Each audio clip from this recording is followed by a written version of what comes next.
నమస్తే welcome to V3 news లక్ష్యం సమాజహితం నేను తేజస్విని బులెటిన్ లో ముందుగా హెడ్లైన్స్ విశాఖలో టీఎన్ఎస్ఎఫ్ నిరసన జాబ్ క్యాలెండర్ విడుదల చేయాలని డిమాండ్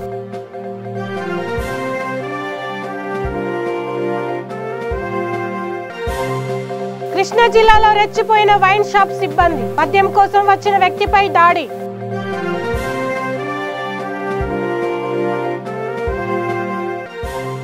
గూడూరులో ఓటర్ల జాబితాలో అవకతవకలు పట్టించుకొని మున్సిపల్ అధికారులు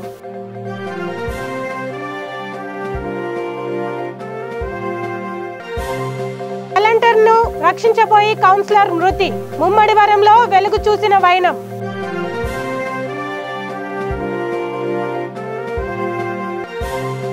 పార్వతీపురంలో హనుమాన్ విగ్రహం ధ్వంసం విచారణ చేస్తున్న పోలీసులు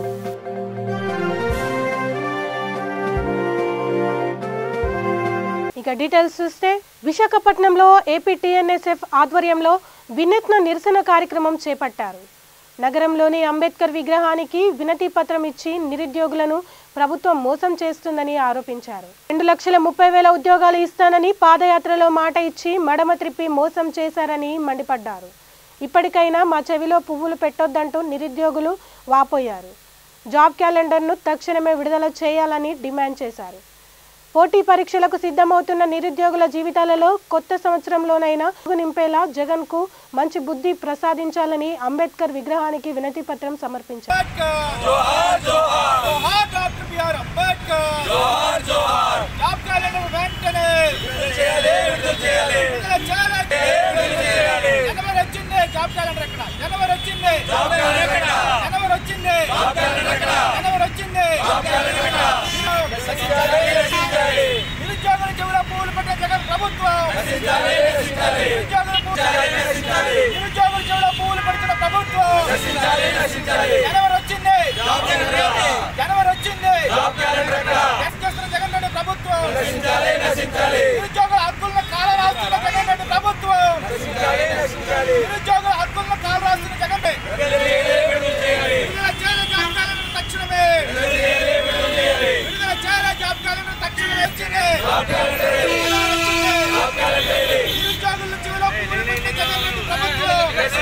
జగన్మోహన్ రెడ్డి అధికారం వచ్చినప్పటి నుంచి ఆంధ్రప్రదేశ్ రాష్ట్రంలో చూసుకునే పూర్తిగా విద్యార్థి యువత వ్యతిరేక విధానాలు రాష్ట్ర ప్రభుత్వం అమలు చేసిన పరిస్థితి. ఏదైతే ఆయన పాదయాత్ర చేసినప్పుడు వీధి వాడ పల్లె పట్టణాలు తిరుగుతూ నేను అధికారంలో రాగానే 2,30,000 ఉద్యోగాలు భర్తీ చేస్తానని చెప్పి మాయమాటలు చెప్పి అధికారం వచ్చిన తర్వాత కేవలం 10,000 ఉద్యోగాలకి నోటిఫికేషన్ అవ్వడం జరిగింది. అదే మొన్న 600 ఉద్యోగాల నోటిఫికేషన్ అవ్వడం జరిగింది. ఏదైనా మాయమాటలు చెప్పావు ఈరోజు అధికారం వచ్చిన తర్వాత ఈరోజు నిరుద్యోగులు దాదాపు ఎన్నో నెలల నుంచి అనేక రూపాయల నిరసన తెలియజేసినప్పుడు కూడా నువ్వు కనీసం పట్టించుకున్న పరిస్థితి. నువ్వు అధికారంలో వచ్చినప్పుడు తర్వాత ఇది 3వ జనవరి ఏదైతే నీ మేనిఫెస్టోలో బైబిల్ ఖురాన్ అని చెప్పుకుంటావో అటువంటి మేనిఫెస్టోలో ఇచ్చిన హామీ నిరుద్యోగులకి ఇప్పటికైనా నువ్వు నీ కనువిప్పు కలిగి తక్షణమే జాబ్ క్యాలెండర్ వెంటనే విడుదల చేయాలి. ఈరోజు టీఎన్ఎస్ఎఫ్ ఆధ్వర్యంలో ఈరోజు అంబేద్కర్ విగ్రహానికి వినతి పత్రం ఇచ్చి అదేవిధంగా అర్ధనగ ప్రదర్శన కూడా ఈరోజు చేయడం జరిగింది. ఇప్పటికైనా మా చెవుల్లో పువ్వులు పెట్టడం మాను జగన్మోహన్ రెడ్డి నిరుద్యోగ లోటులతో ఈరోజు గెలిచావు. ఇప్పటికైనా నోటిఫికేషన్ విడుదల చేయాలని కూడా మేము డిమాండ్ చేస్తున్నాం. కృష్ణా జిల్లా ఇబ్రహీంపట్నంలో ప్రభుత్వ మద్యం షాప్ సిబ్బంది రెచ్చిపోయారు. సర్కారు సిబ్బంది మద్యం మత్తులో జోగుతున్నారు. మద్యం కొనుగోలు చేయడానికి వచ్చిన వ్యక్తిపై వైన్ షాప్ సిబ్బంది దాడికి దిగారు. దీంతో పోలీసులు ప్రభుత్వ మద్యం షాపు సిబ్బందిని అదుపులోకి తీసుకొని విచారిస్తున్నారు.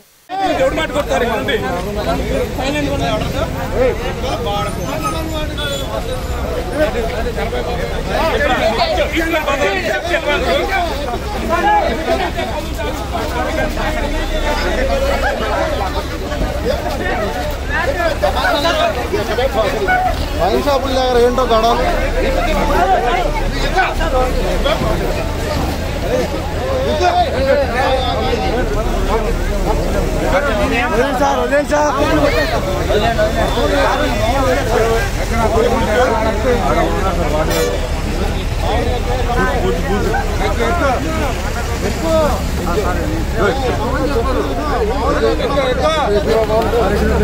రిపోర్ట్ ఇద్దరు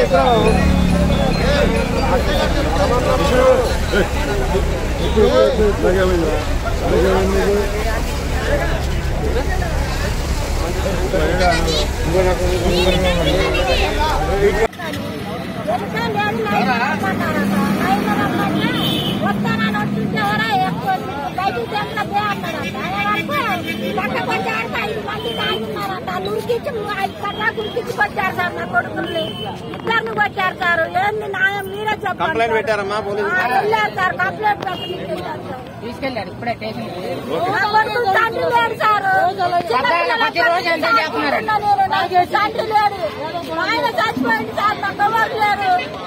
ఇక నెల్లూరు జిల్లా గూడూరు పట్టణంలోని తెలుగుదేశం పార్టీ కార్యాలయంలో మాజీ ఎమ్మెల్యే పాషం సునీల్ కుమార్ విలేకరుల సమావేశం నిర్వహించారు. గ్రేడ్ 1 మున్సిపాలిటీగా మారిన గూడూరు మున్సిపాలిటీ వార్డులో ఓటర్ల జాబితాలో అవకతవకలు ఉన్నాయని ఆయన తెలిపారు. 33వ వార్డులో ఉన్న ఓటర్లను 11లోకి, 13వ వార్డులో ఉన్న వారిని 26 వార్డులోకి మార్చారని చెప్పారు.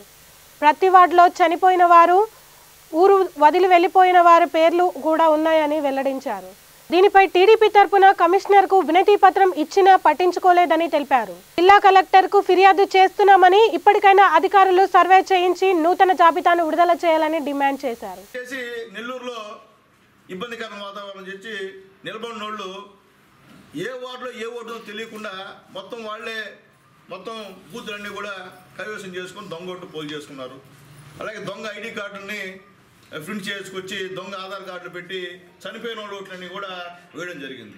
మీరు ఆలోచించండి, 80,000లో దాదాపు 15-16,000 ఈ ఓట్లు బోగస్ ఓట్లు కానీ డబుల్ ఎంట్రీ కానీ ఉంటే ఇంకే ఎలక్షన్ ఎవరు చేస్తారండి చెప్పండి.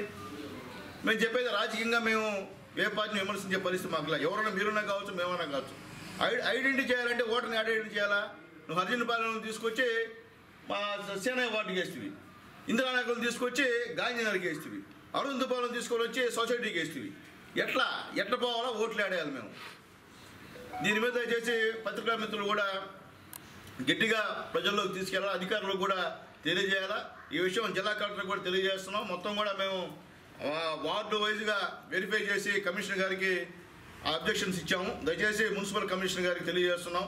దయచేసి అబ్జెక్షన్స్ అన్నీ కూడా మీరు దయచేసి ఎలక్షన్ కమిషన్ పంపించి మార్పు చేసి కొత్త ఓటర్ లిస్ట్ తీసుకొస్తే ఇంకా బాగుంటుంది ఎవరికైనా. కానీ మేము చెప్పేది ఒకటే, ఎన్నికలు అనేటివి వస్తాయి, రాకుండా పోవు, ఆకుండా పోవు.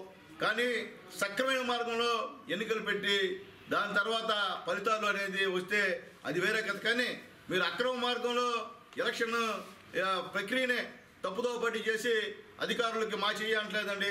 అప్పుడు కమిషన్ చేసాడు, ఇప్పుడు కమిషన్ చెప్పాడు, మంచి పద్ధతి కాదు. ఎప్పుడు ఏ కమిషన్ చేసినా ప్రస్తుత కమిషన్ బాధ్యత దీనికి. కాబట్టి దయచేసి కమిషనర్ గారు అలాగే సబ్ కలెక్టర్ గారు ఉన్నారు హెడ్, ఆయన కూడా ఈ విషయం ఆయన కూడా ఎప్పుడు ఇస్తున్నాం. తర్వాత ఎలక్షన్ కమిషన్ కూడా ఇవన్నీ కూడా పంపిస్తున్నాం. కాబట్టి దయచేసి మేమే కాదు అన్ని పార్టీలు, గూడూరులో ఉన్నటువంటి అన్ని రాజకీయ పార్టీలు కూడా దీనిపైన క్షుణ్ణంగా అధ్యయనం చేసి మీరు కూడా అబ్జెక్షన్స్ ఇస్తే కొత్త ఓటర్ లిస్ట్ వస్తే దాని తర్వాత ఎలక్షన్ ఏ టైం అయినా కావచ్చు, ఇప్పుడు రావచ్చు, రేపు రావచ్చు, ఎల్లుండి రావచ్చు. ఎలక్షన్ గురించి ఇక్కడ ఏమి ప్రమాదకరంగా బాధాకరంగా మేము లేము. ఎలక్షన్ ఎదుర్కొనే దానికి తెలుగుదేశం పార్టీ ఎప్పుడు కూడా సిద్ధంగానే ఉంది. ఈ గూడూరు మున్సిపాలిటీలో మేము చేసిన అభివృద్ధి కార్యక్రమాలు తప్ప ఒక్క అభివృద్ధి కార్యక్రమం కూడా వైఎస్ఆర్సీపీ గవర్నమెంట్లో చేసిన దాఖలాలు లేవు. అది ప్రజలకు తెలుసు, మీడియా వారికి తెలుసు. మాకు ఓటు అడిగే రైట్ ఉంది ఈ మున్సిపాలిటీలో. ఏ పార్టీకి కూడా, అంటే ప్రజా పార్టీలు కాదు, మిగిలినటువంటి వైఎస్ఆర్ కాంగ్రెస్ పార్టీకి ఓటు అడిగే హక్కు లేదు ఈ మున్సిపాలిటీని ఖచ్చితంగా మేమైతే చెప్పగలుగుతాం. గోదావరిలోకి దూకి ఆత్మహత్యకి యత్నించిన వాలంటీర్ను కాపాడబోయి కౌన్సిలర్ ప్రాణాలు కోల్పోయారు. తూర్పుగోదావరి జిల్లా ముమ్మడివరం నియోజకవర్గంలో ఈ ఘటన చోటు చేసుకుంది. బొండాయికోడు సచివాలయంలో పనిచేస్తున్న లక్ష్మీ కుమారి 13వ వార్డు వాలంటీర్గా పనిచేస్తున్నారు. భర్తతో మనస్పర్ధల కారణంగా ఇటీవల విడాకులు తీసుకున్నారు. ఈ విషయంలో కుటుంబ సభ్యులతో గొడవ జరగడంతో మనస్పర్ధం చెందిన లక్ష్మీ కుమారి ఆత్మహత్య చేసుకోవాలని నిర్ణయించుకొని గోదావరిలో దూకింది. విషయం తెలుసుకున్న కౌన్సిలర్ భీమవరపు విజయ్ కాపాడేందుకు నదిలోకి దూకాడు. ప్రమాదవశాత్తు నీటిలో మునిగి చనిపోయారు. బ్రహ్మాజీ ఆ అమ్మాయి బ్రిడ్జి మీద పడిపోయింది, కొత్త బ్రిడ్జి మీద. మేము అవతల పక్కన ఉంటే ఈ అమ్మాయి ఇలాగ వస్తుంది, ఇలాగ వస్తుంది. ఇక్కడ ఒరిసాలు వేసి పట్టుకోమన్నాడు. అమ్మాయి పట్టుకున్నాను, పట్టుకోలేని ఈ దెబ్బకు వచ్చింది. దిబ్బకాడ అందింది కూడా నా అమ్మాయికి అందినా కూడా మళ్ళీ లోనికి వస్తుంది. అప్పుడు ఈ కుర్రోడు జస్ట్ ఇలా దిగి ఎవరైనా తెలియదు ఎవరో రక్షించడానికి వచ్చారనుకుంటాం కదా, దిగి అమ్మాయి దగ్గరికి వెళ్ళిపోయాడు. అమ్మాయి దగ్గరికి వెళ్ళిపోయిన తర్వాత మళ్ళీ మా చింతపల్లి సీన్ అండి మా ఆవిడ ఇంకో కుర్రోడు ఇద్దరు కలిసి వీళ్ళిద్దరి దగ్గరికి వెళ్ళారు. వీళ్ళ నలుగురు కలిసి ఆ వెనక్కి మొత్తం మీద ఒడ్డుకి చేరారు. ఈ సీన్ వచ్చేసాడు, ఏ సీన్ వచ్చేసావు అన్నాను. లేదు నాకు కొంచెం భయంగా ఉందో వచ్చేసాను అన్నాడు. అప్పుడు నేను ఇక ఎవరో అప్పుడు మీ ఊరత్న ఏం పేరు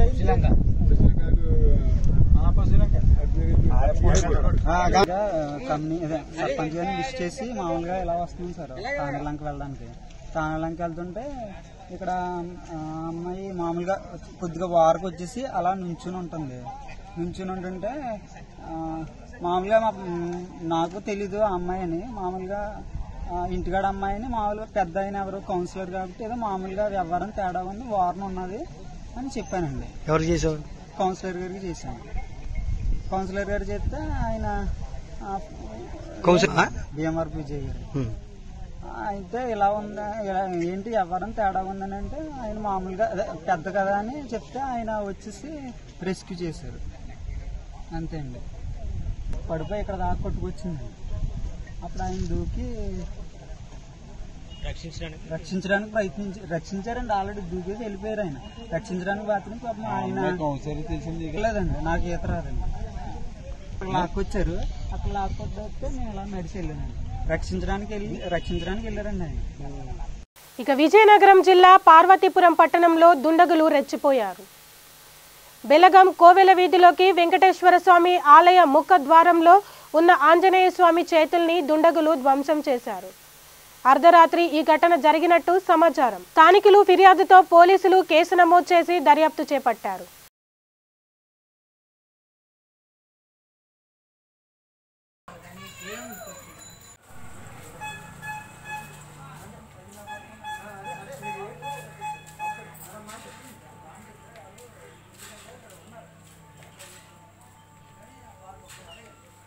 అనంతపురం జిల్లా గుంతకల్ పట్టణంలో వెలసిన ఆంజనేయ స్వామి దేవాలయం భక్తులతో కిటకిటలాడింది.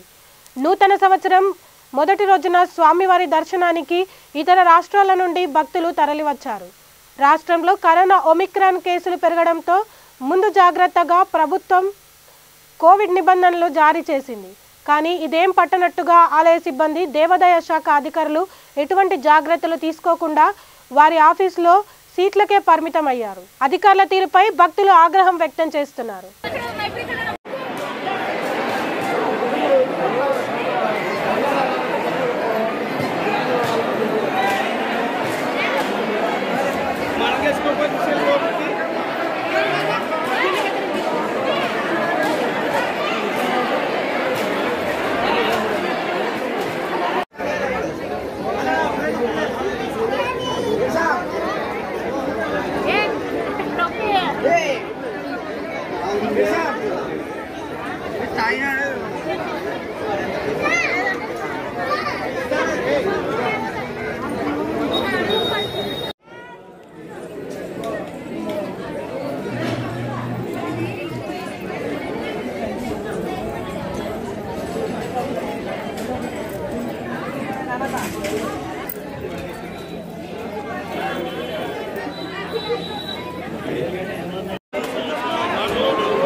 చిలకలూరిపేట జనసేన పార్టీ కార్యాలయంలో నూతన సంవత్సర వేడుకలు ఘనంగా నిర్వహించారు.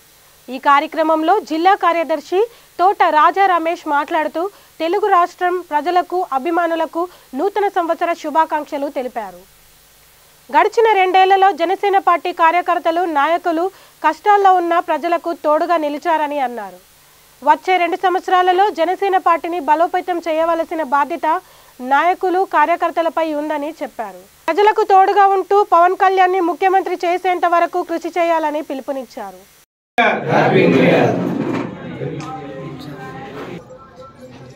చిలకలూరుపేట నియోజకవర్గ జనసేన పార్టీ నాయకులకి, కార్యకర్తలకి, వీరమహిళలకి, అభిమానులకి, మెగా అభిమానులందరికీ, ముఖ్యంగా చిలకలూరుపేట నియోజకవర్గ ప్రజలకు మా అధినేత జనసేన పార్టీ అధినేత శ్రీ కొణిదెల పవన్ కళ్యాణ్ గారి తరఫున, జనసేన పార్టీ తరఫున, నా తరఫున అందరికీ నూతన సంవత్సర శుభాకాంక్షలు. మనం గతంలో చూస్తూనే ఉన్నాం. గత 2.5 సంవత్సరాల నుంచి పార్టీని ఏ విధంగా అయితే మనం కార్యకర్తల యొక్క కష్టార్జితం మీద చిలకలూరుపేటలో పార్టీని ఏ విధంగా ముందుకు తీసుకెళ్తున్నాము మనం చూస్తూనే ఉన్నాము. గడిచిన కరోనా కష్టకాలంలో ప్రజలకి, కష్టాల్లో ఉన్నటువంటి ప్రజలకి అందుబాటులో ఉన్నాము. అదేవిధంగా మన అధినేత పవన్ కళ్యాణ్ గారు ఈ రాష్ట్రంలో ఏదైతే ఈ అరాచక పాలన సాగుతున్నటువంటి వైఎస్ఆర్సీపీ పార్టీ పరిపాలనలో ముఖ్యంగా భవన నిర్మాణ కార్మికులు ఇసుక సమస్యలు అయితేనేమి, విశాఖ ఉక్కు కర్మాగార సమస్యలు అయితేనేమి, అనేకమైనటువంటి సమస్యలలో ఈ రాష్ట్ర ప్రజలు ఇబ్బంది పడుతున్న సమయంలో వారికి తోడుగా, నీడగా జనసేన పార్టీ పనిచేస్తుంది, చేస్తుంది కూడా. ఇక రానున్న కాలంలో ఈ 2022 నూతన సంవత్సరం నుంచి 2024 రేపు జరగబోయే ఎలక్షన్లలో మన అధినేత పవన్ కళ్యాణ్ గారిని మన అభిష్టం మేరకు, మన కోరిక మేరకు ఆయన్ని ముఖ్యమంత్రి స్థానంలో నిలబెట్టాలని, దాని వంతుగా మనం అందరమే మన యొక్క కృషి ఆయనకి మనం చేయాలని నేను కోరుకుంటున్నాను. అదేవిధంగా మన జనసేన పార్టీ నూతనంగా రాష్ట్ర కార్యవర్గం నిర్మించబడింది. దాని తనంతరం జిల్లా కార్యవర్గం ఏర్పడింది. నూతనంగా నిన్న చిలకలూరుపేట నుంచి మండల నాయకులుగా పటాల కాదర్ భాషా గారిని, అదేవిధంగా ఎడ్లపాడు మండలానికి గల్లా వెంకటేశ్వరరావు గారిని. విజయవాడలో బీజేపీ నేతలు న్యూ ఇయర్ వేడుకల్లో సినిమా పాటలకు చిందేసిన వీడియోలు వివాదాస్పదంగా మారాయి. విజయవాడ సిటీ బీజేపీ కార్యాలయంలో నూతన సంవత్సర వేడుకల పార్టీ కార్యకర్తలు, అభిమానులు పాల్గొన్నారు. మహిళలు, పార్టీ కార్యకర్తలు డాన్సులు వేశారు. ఆ వీడియోలు చూసిన స్థానికులు బీజేపీ నేతల తీర్పుపై అసహనం వ్యక్తం చేస్తున్నారు.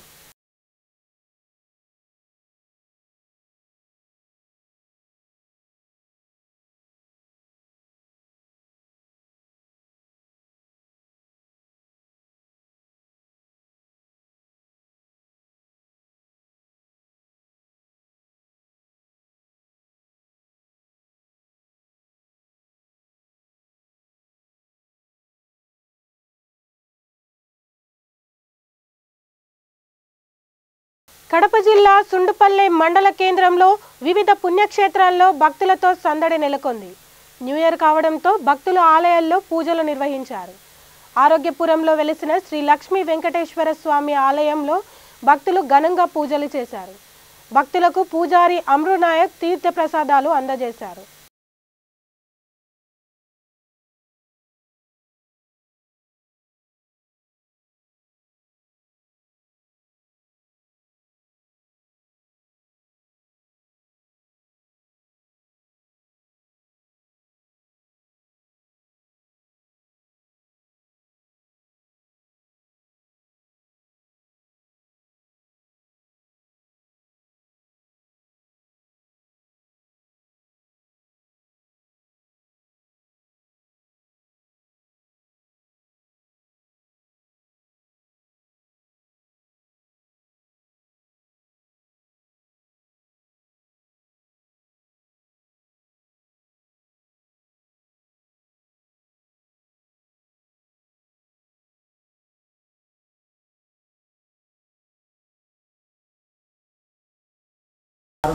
మారుమూల ప్రాంతంలో ఆరోగ్యపురంలో శ్రీ ప్రసన్న వెంకటేశ్వర స్వామి దేవాలయం 2018లో స్థాపన చేసి అందించాను. ఇక్కడ నేను అర్చక స్వామిగా పనిచేశాను. గుడి దేవాలయం కట్టించింది నేను, మా కుటుంబం భీమ్లా నాయక కుటుంబం. దీనికి సమరసత దగ్గర 5 లక్షల రూపాయలు ఇచ్చారు. తర్వాత చాలామంది కానుకగా ఇచ్చారు. ఇక్కడ సాక్షాత్ వెంకటేశ్వర స్వామి పరబ్రహ్ముడు అయిన శ్రీ వెంకటేశ్వర స్వామి ఇచ్చింది. ఎలా అంటారు, ఇక్కడ ఎక్కడ ఎండాకాలం లేదు, వర్షాకాలం లేదు. ఇక్కడ పైనుంచి మన తలుపులు ఉన్నాయి కదా, మన ముఖద్వారం దగ్గర అక్కడ వర్షం చుక్క పడతానే ఉంటుంది. స్వామివారికి నైవేద్యం పెట్టడం పళ్ళం కింద కూడా చెమ్మ ఆరకుండా ఎప్పుడు చెమ్మగానే ఉంటుంది. స్వామివారి పాదాల అనేది కనపడుతుంది. సాక్షాత్ పరబ్రహ్మ స్వరూపానికి శనివారం భక్తులు చాలామంది వస్తూ ఇక్కడ తల్లిదండ్రులు కూడా సమర్పించుకుంటున్నారు. కానుకలు కూడా ఇస్తున్నారు. ఇక్కడ భారీగా డాక్టర్ జనార్దన్ రెడ్డి పారుగొడకు కానీ 20 మూటల సిమెంట్ 1 లక్ష రూపాయలు డబ్బులు ఇచ్చారు. ఇక బులెటిన్ ముగించే ముందు మరొకసారి హెడ్లైన్స్. విశాఖలో టీఎన్ఎస్ఎఫ్ నిరసన, జాబ్ క్యాలెండర్ విడుదల చేయాలని డిమాండ్.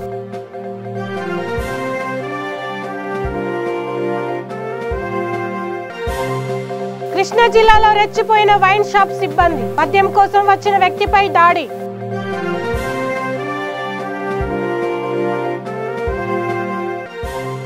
గూడూరులో ఓటర్ల జాబితాలో అవకతవకలు, పట్టించుకోని మున్సిపల్ అధికారులు.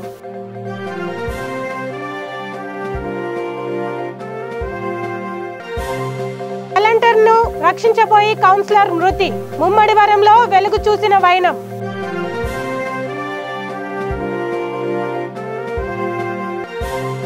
పార్వతీపురంలో హనుమాన్ విగ్రహం ధ్వంసం, విచారణ చేస్తున్న పోలీసులు.